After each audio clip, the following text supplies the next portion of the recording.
काँग्रेस नेते सुनील केदार यांनी धमकीची भाषा वापरलेली नागपूर जिल्हा पेटवण्याच्या वक्तव्याने सुनील केदार आता वादाच्या भोवऱ्यात येण्याची शक्यता आहे। भर सभेत सुनील केदारांनी जिल्हा पेटवण्याची भाषा वापरली।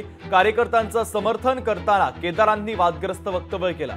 योगेशला कोणी हात लावला किंवा अटक केली तर मी संपूर्ण जिल्हा पेटवून देईल, सुनील केदार यांनी वक्तव्य केलं। तर सुनील केदारांच्या विरोधात भारतीय जनता पक्षाचे नेते मात्र आक्रमक झाले।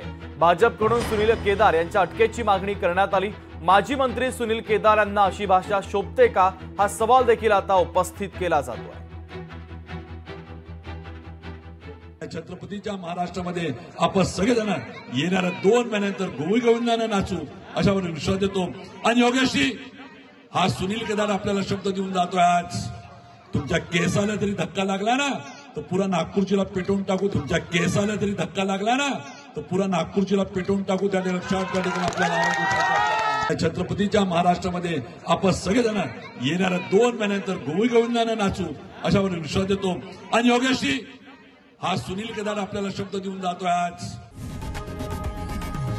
लोकशाही मराठी ऐका, पहा, जागरूक रहा।